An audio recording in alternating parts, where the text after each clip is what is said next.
Oi, gente. É um prazer estar aqui com vocês. Oi, Marcel. Oi, tudo bom?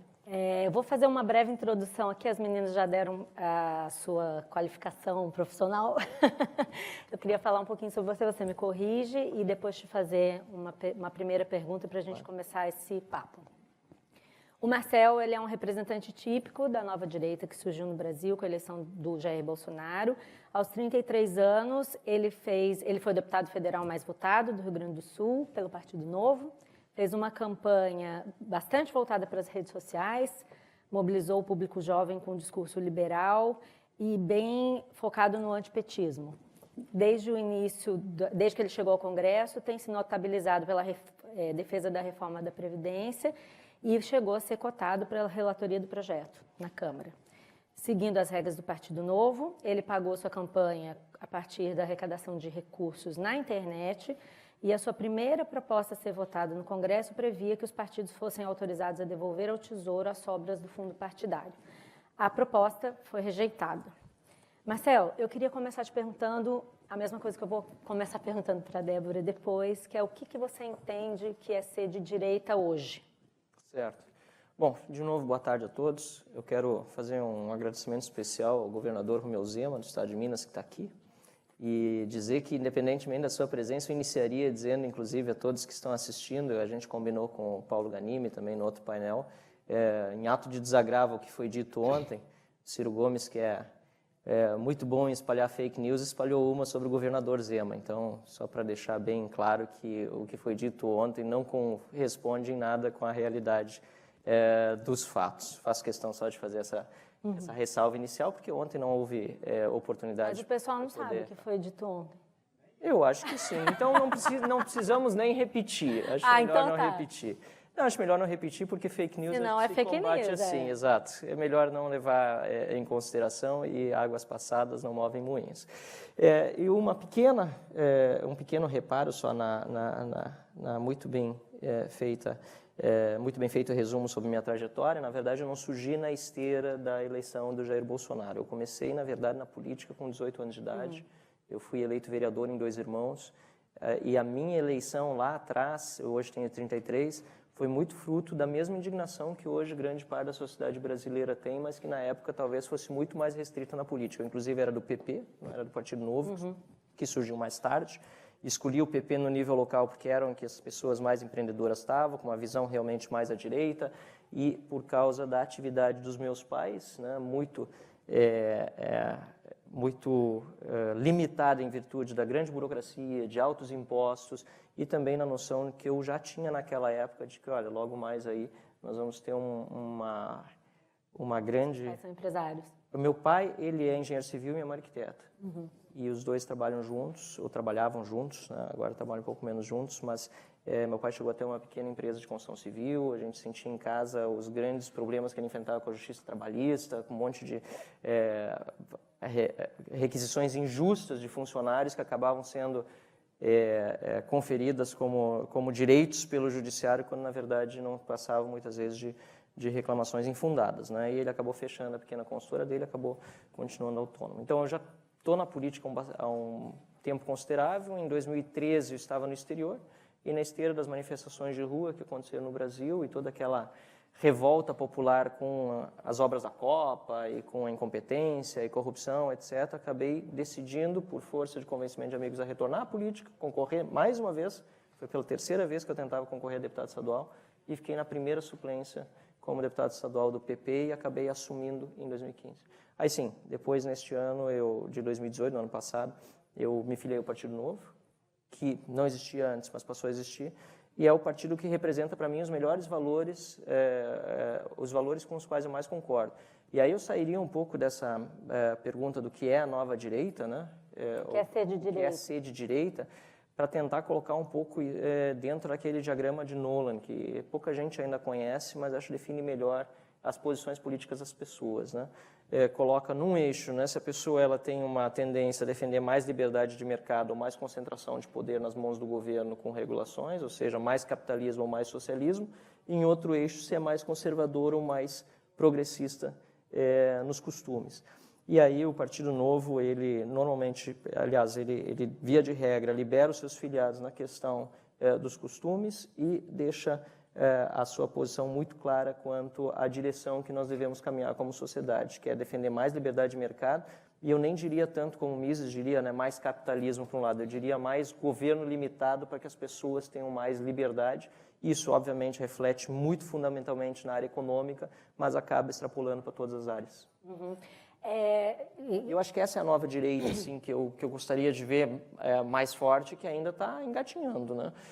Pelo menos do ponto de vista formal, intelectual e mesmo político. A gente vê na Câmara dos Deputados, o Novo é um partido independente, é um partido que tem justamente essa posição para se diferenciar dos outros e dizer, nós não estamos nem do lado de uma direita autoritária e nem também do lado de uma esquerda libertária. Nós estamos trabalhando para que o Brasil possa ser uma economia de mercado, tenha um governo limitado e que a gente possa ter mais prosperidade e felicidade para todos. Só que essa pauta de direita econômica, ela anda junto com uma pauta de costumes conservadora, né? E que eu estou entendendo que no seu diagrama de Nolan você está mais para a parte econômica e não está tão filiado a essas agendas conservadoras, né? Mas eu acho que, como os discursos vêm junto, a gente gerou nessa campanha uma retórica bastante agressiva. A gente viu acontecer uma retórica bastante agressiva que empurrou para os dois polos opostos, né, direita e esquerda, num esquema de polarização muito forte, né? E quando a gente fala em caminhos à direita e à esquerda, o meu interesse maior aqui, tanto contigo quanto com a Débora, era tentar refletir um pouco sobre isso, como é que a gente chegou nesse ponto e qual a responsabilidade de cada lado pela polarização ideológica que a gente vive hoje, por essa retórica tão agressiva que existe de lado a lado. Quer dizer, então eu queria que você refletisse um pouco sobre isso, por que nós chegamos a esse ponto de polarização tão forte e qual é a responsabilidade, no caso da direita, nesse...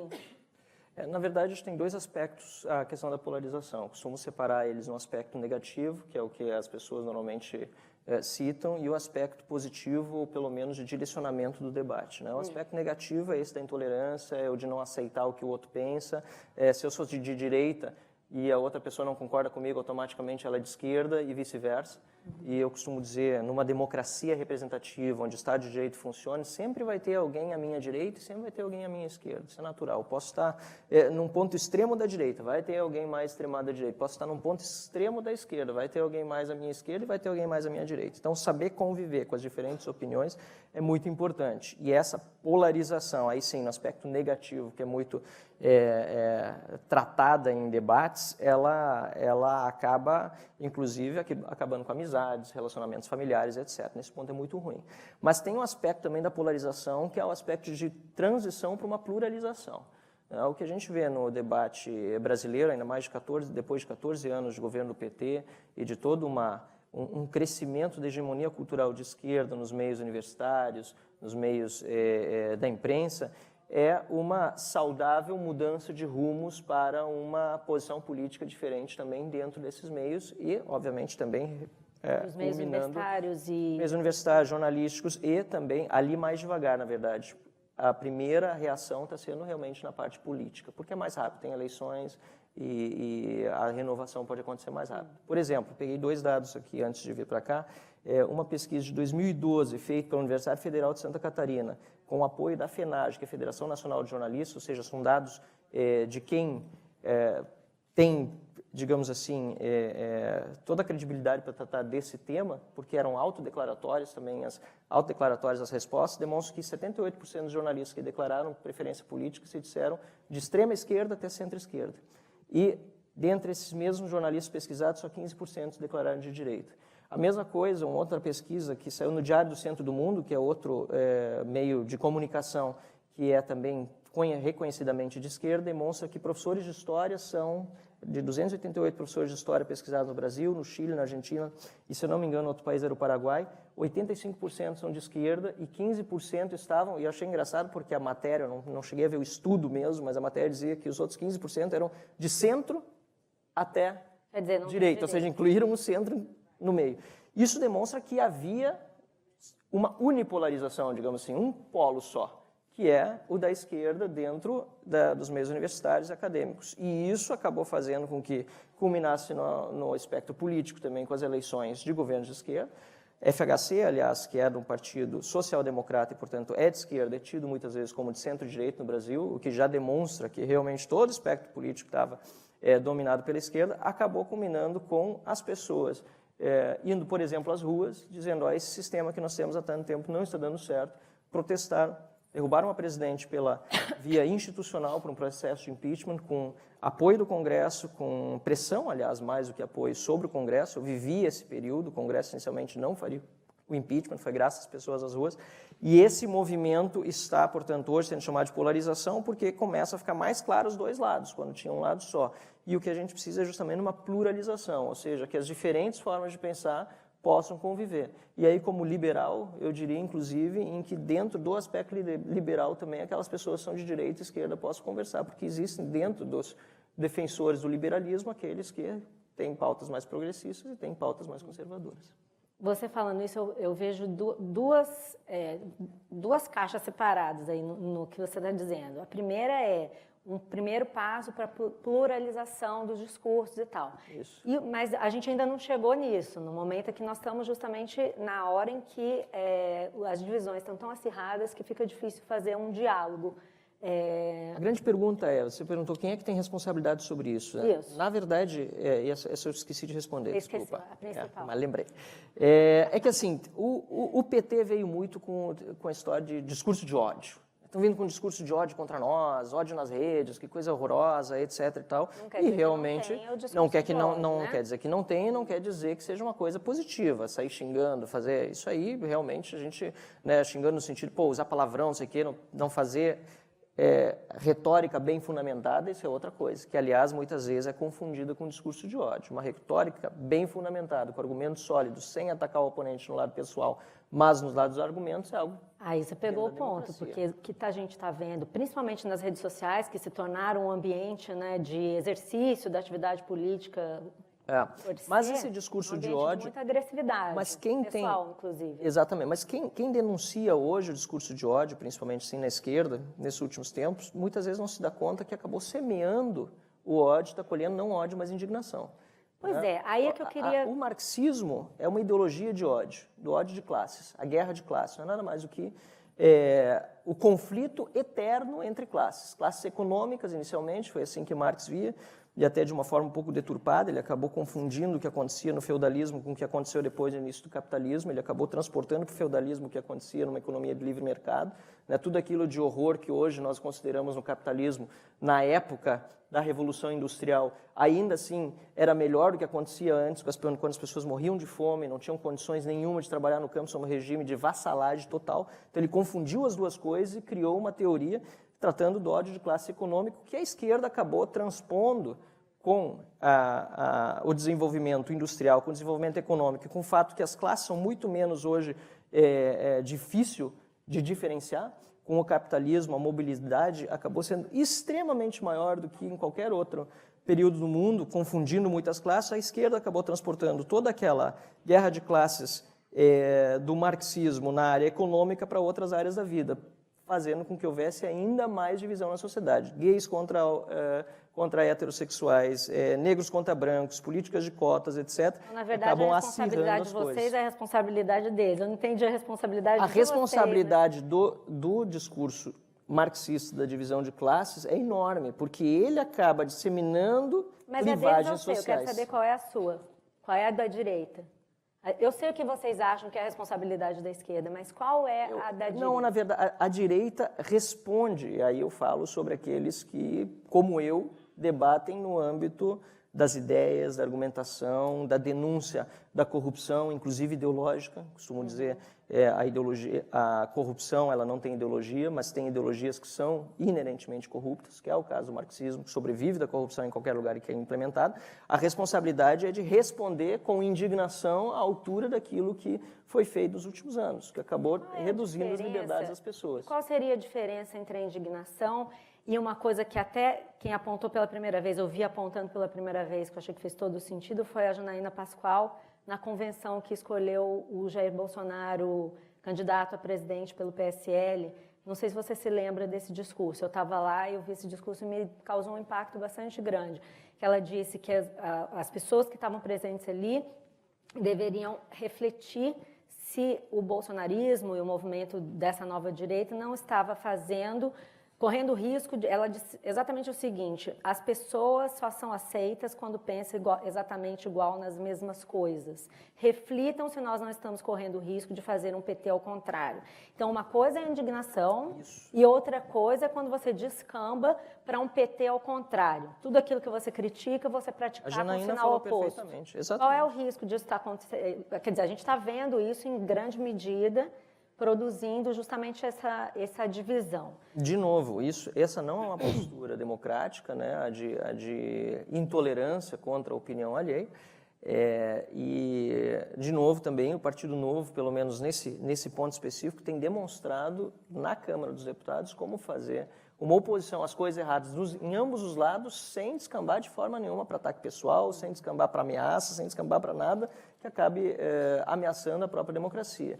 Eu acho que é muito importante tocar nesse ponto, porque essa responsabilidade precisa ser de todos, de quem está na direita e de quem está na esquerda. E como é que você apoia um governo que, ao mesmo tempo, está adotando as pautas liberais do Partido Novo e, por outro lado, muitas vezes fomenta esse tipo de atitude, com posts? E como é que você se equilibra nisso e como é que você deixa claro esse compromisso com uma pluralidade democrática e tal? Como é que você, como deputado, vai fazer isso? Não, o Novo sempre se declarou independente, nós não apoiamos o governo, né? Sim, mas eu digo na prática, assim, na sua atuação como deputado. As pautas que são de interesse da sociedade brasileira, nem digo do Partido Novo, têm a nossa aderência automática, né? A questão da reforma da Previdência, a questão da reforma tributária, tudo que precisa ser feito no Brasil em relação à reforma política. A da Previdência, aliás, é fundamental porque a gente discute um déficit fiscal e a gente trata de discutir a qualidade do gasto, né? Em vez da quantidade do gasto. Muitas vezes se fala, mas gastar um percentual X sobre o PIB é algo natural, principalmente em países ditos mais avançados. Sim, mas esses países enriqueceram antes de chegar nesse ponto, de conseguir fazer distribuição de renda, e ainda assim também estão retornando em muitos aspectos nas suas políticas de assistência social. E, além disso, eles têm uma liberdade de mercado muito bem preservada. Então, a gente deixa muito claro quais são as pautas em que o Partido Novo está junto, o que nós temos para apresentar para o país de apoio às iniciativas do governo que venham a favorecer o Brasil, e não tem problema nenhum em se declarar contrariado com pautas que não sejam afinadas com aquilo que nós pensamos. Privatizações, por exemplo. Jair Bolsonaro já disse por algumas vezes que Eletrobras, por exemplo, ele já não achava mais que era importante privatizar. Nós acreditamos que empresas públicas são uma contradição em termos, porque uma empresa ela é fruto da atividade individual e, portanto, deve ficar na iniciativa privada. Você promove uma série de distorções no mercado com uma empresa pública, você acaba gerando monopólio, você cria ineficiência, gerando incompetência, corrupção, como a gente viu nos últimos anos, enquanto se poderia deixar mais livre o mercado para a competição, para o consumidor ter um favorecimento na hora de comprar produtos com preços mais baixos e qualidade maior. Então, nós, como partido, nós temos, nisso aqui nós não temos como concordar. Nós somos a favor da privatização de todas as estatais. Não é à toa, aliás, que quem está na Secretaria de Desestatização do governo é um filiado ao Partido Novo, não é indicação do partido. E diz que está decepcionado, inclusive, hein? E aí você vê qual é a postura do filiado no Partido Novo, com várias coisas, sem dúvida. Aí você vê qual é a postura do filiado do Partido Novo. Ele é secretário de desestatização, você poderia até questionar, poxa, mas ele é secretário, deveria obediência ao presidente da República. Sim, é verdade. Ele, assim como qualquer secretário, né, governador, ele está junto num time. Mas, ao mesmo tempo, ele não tem compromisso com a ilusão de dizer, olha, eu estou satisfeito com esse governo, aqui está maravilhoso, apesar de eu não estar conseguindo fazer o meu serviço. Não, ele foi muito transparente, tem algumas coisas que eu não estou conseguindo fazer e isso me frustra. O que é eliminatório para vocês nesse caso, então? Só para concluir, aí entra um pouco também o papel da imprensa, que é fundamental, e a liberdade de imprensa tem que ser assegurada, de captar os sentimentos e acabar jogando a manchete. Mas a gente sabe que a parte da frustração foi uma parte da entrevista só. Ele falou muitas outras coisas positivas. Mas em época de clickbait, em época de redes sociais, em época de rapidez com as informações, muitas vezes o que a imprensa faz? Isso tem uma série de estudos demonstrando isso.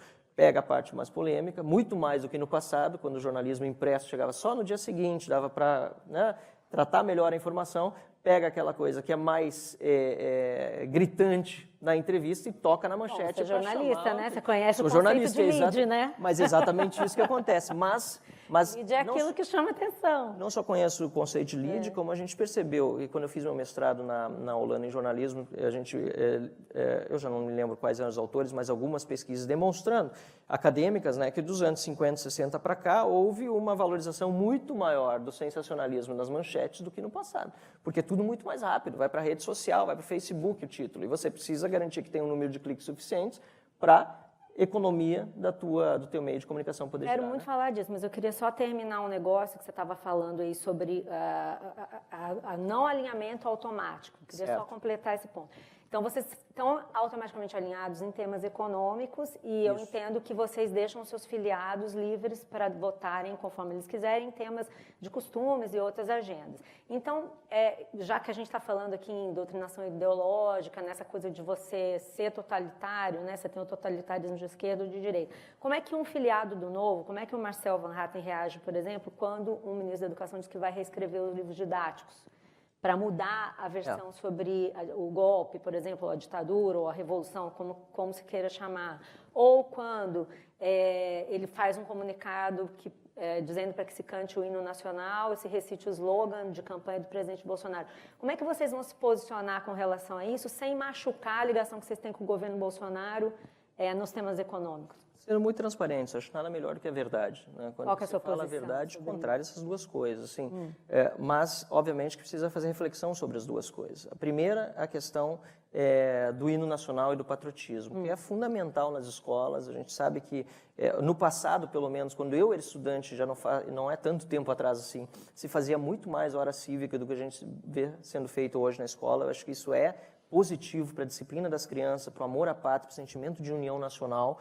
É positivo. Agora, a forma como foi feita, inclusive utilizando o slogan de campanha, é negativo. Mesma coisa sobre reescrita de livro da história. Quem é campeão em reescrever história, justamente, são os governos totalitários. São o pessoal, os comunistas cansam de tirar de esquerda e de direita, comunistas, nazistas e mesmo nos países hoje ainda governados por regimes totalitários, fotos são apagadas, as histórias são alteradas, a imprensa não é livre, etc, etc, etc.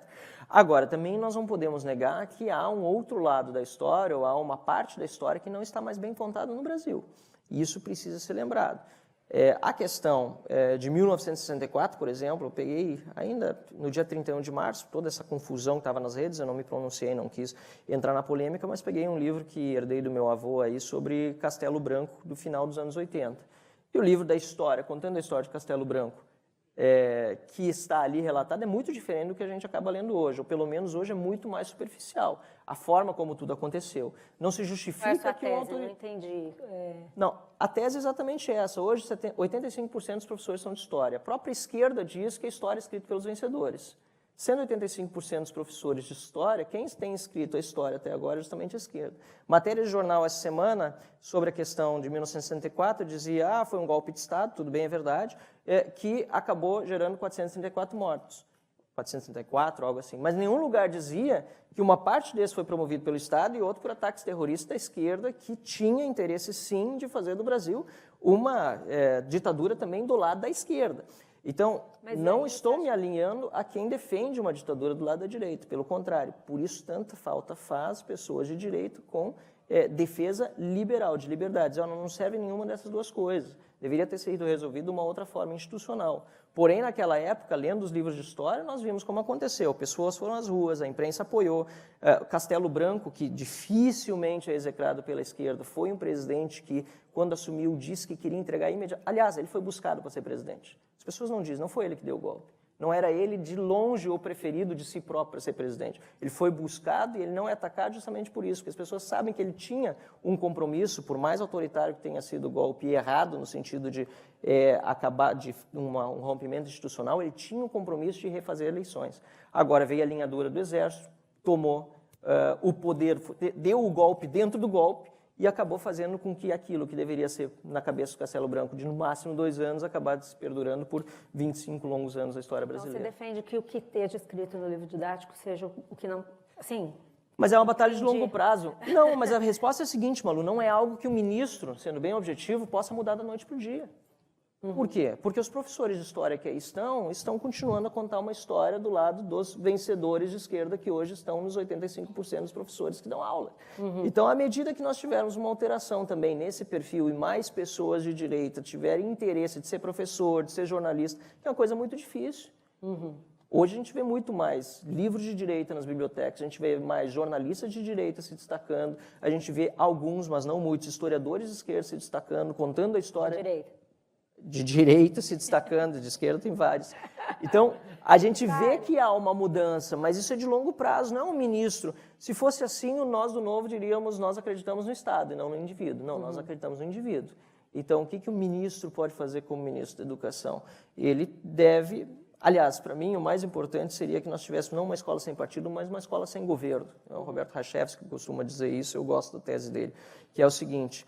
A gente acaba perdendo muito tempo com discussões paralelas, e eu costumo dizer a questão de doutrinação em sala de aula existe, tem a sua influência. Nós recebemos muitos pais de alunos, enfim, na Assembleia Legislativa se queixando de perseguição em sala de aula, coisas verdadeiras e graves que precisam ser combatidas. Agora, por outro lado, o que nós precisamos garantir na nossa educação é que haja, sim, chances iguais para todos, mas não necessariamente que o Estado administre essas escolas todas.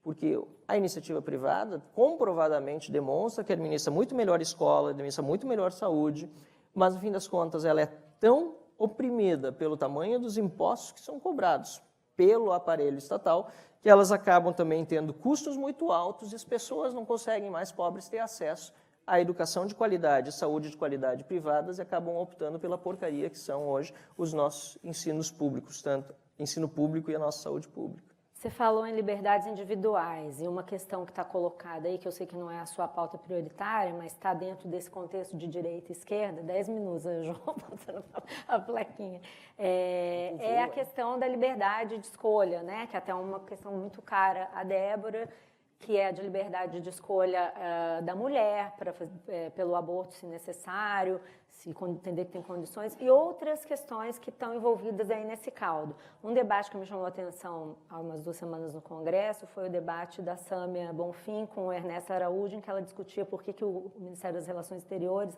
não tinha incluído lá numa declaração o compromisso de lutar pela saúde reprodutiva das mulheres e tal. E ele afirmou que achava que isso não deveria constar porque representava uma campanha pró-aborto. Como é que vocês se posicionam em relação a isso? De novo, qual é o risco de você... Eu sei que vocês têm essa coisa de cada um com a sua posição, mas até onde vai a defesa da liberdade individual nesse caso? Do seu ponto de vista? Do meu ponto de vista pessoal, bom, começar pela discussão do direito à vida, né, ou do aborto, que é algo que no Partido Novo é liberado, as pessoas, os filiados podem optar por ser contra ou favoráveis, não tem sanção partidária sobre isso, mas eu tenho uma defesa do direito à vida, inclusive daquele que é indefeso e não tem como, portanto, se pronunciar a respeito, né? Eu sou a favor, nesse caso, portanto, contra o aborto, eu normalmente deixo muito claras as minhas opiniões, mas o Partido Novo deixa essa posição aberta para os seus filiados tomarem aquela que... A lei deve regular isso ou não? Porque você é contra, Mas a lei regula isso já, né? Então, mas... sim, porque nesse caso tem a ver com liberdade individual, mas não é só da mulher, né? Nós temos um homem e uma mulher envolvidos, tanto na geração, como depois um terceiro que não tem o seu direito de defesa resguardado quando o aborto é praticado, né? Mas essa é uma posição minha, pessoal, então, filosófica. Regular. Você é a favor de manter como é hoje? Eu sou a favor de manter como é hoje, sim. E quando que o Partido Novo deve, ou uma liderança como você, eu acho que nesse ponto, deve se posicionar em relação eu acho que nesse a isso? ponto, quando esse assunto for realmente debatido, por exemplo, numa comissão, no plenário da casa, nós somos chamados a debater esse assunto, porque tem um erro muito grande de interpretação que o STF tem feito nos últimos tempos e que me deixa bastante insatisfeito com a forma como tem vindo a cobrança para o Congresso Nacional, que o Congresso não tem deliberado sobre esse assunto e o STF vai legislar sobre ele. Isso é um erro tremendo. O STF não pode legislar, o STF não está ali para isso. Se o Congresso não deliberou sobre o assunto, é porque ele já está deliberado. Não deliberar também é deliberar. Ou seja, ele já deliberou no passado, ele já decidiu como é que vai ser a lei sobre o aborto, já tem decidido sobre vários outros casos. E se ele for deliberar sobre outros assuntos ou sobre esses mesmos assuntos, ele é provocado pela sociedade e tal, e ele delibera. Não pode o Supremo Tribunal Federal interferir nos trabalhos do Legislativo, dizendo o que ele deve fazer ou não. Então, esse é um problema muito grande. Então, quando o Novo vai ser chamado para tratar desse assunto, bom, se os próprios filiados do partido, que são a grande força do partido para decidir quais são as pautas do dia a serem debatidas, decidirem que esse é um tema relevante para ser colocado em pauta. João Amoedo, que é o presidente nacional hoje do Partido de Novo, é fundador, foi candidato a presidente da República, disse muito claramente na campanha eleitoral que, na visão dele, e é a visão da maioria dos filiados, estes temas ditos muitas vezes da agenda, que vem muitas vezes justamente da esquerda, né, não são os temas prioritários para o Brasil, né, liberação de drogas, questão do aborto, e que os filiados têm liberdade para escolher qual é a sua posição, porque há outros problemas muito mais urgentes que precisam ser debatidos. É claro que nós vamos ter resistência e tem gente que pensa diferente, tem gente de outros partidos, tem gente, isso tem que saber respeitar, e a hora que esse debate chegar com uma força tal ao parlamento que vai ser necessário tomar uma posição para um lado ou para outro, ou para manter as coisas da forma como estão, os filiados do Partido Novo vão levar a sua opinião para os deputados e os deputados vão também ter as suas opiniões e vão decidir de acordo com isso. Eu acho, só para concluir, acho que é importante dizer essa diferença que o Partido Novo tem em relação aos outros partidos, que é de ter filiados que são pagantes como membros do partido, que nenhum outro partido hoje no Brasil tem isso. Todos os outros partidos são financiados pelo fundo partidário. Recebem dinheiro público, dinheiro de todos nós, gente que concorda, que discorda das ideologias dos partidos, ou não estão nem aí para a política, estão financiando os partidos políticos. Já o Partido Novo recebe todos os meses doações dos seus filiados e por isso tem essa participação muito maior de membros mesmo ativos e que tem essa sintonia de ideias. Não é à toa que a gente tem se destacado na Câmara dos Deputados em só 60 dias de mandato, como um partido que tem sido extremamente alinhado, fiel aos princípios e dando um retorno muito grande, aumentando o número de filiações enormemente nos últimos tempos. Bom, gente, várias perguntas aqui, algumas coisas que tipo, por que a porcentagem de homens e mulheres de direita é tão diferente da de esquerda, eu não sei se acho que a gente não deveria Eu acho que aí discutir, tem outra coisa interessante que é bom lembrar sobre a esquerda, sobre a esquerda, mas sobre essa polarização, porque tem gente, por exemplo, na esquerda que acha ruim quando tem mulher participando na política se ela for de direita, ou acha ruim quando tem um negro participando da política e é contra as cotas. Isso isso vai contra a liberdade individual da pessoa de dizer qual é a sua opinião. Né? Se a mulher ela decide ser de direita, ser conservadora, não é feminista... Isso é um impressionismo, na verdade. Não, mas acontece muito, a gente vê muito... Mulheres de direita, Joyce. Não, mas a gente já viu lamentando. Eu vi na tribuna da Câmara mulheres de esquerda, deputadas de esquerda, lamentando que o número de mulheres tenha subido no parlamento por serem de direita. É um absurdo, porque até o ano passado estavam querendo que tivesse mais mulheres no parlamento. Agora, porque elas são de direita, ficou ruim?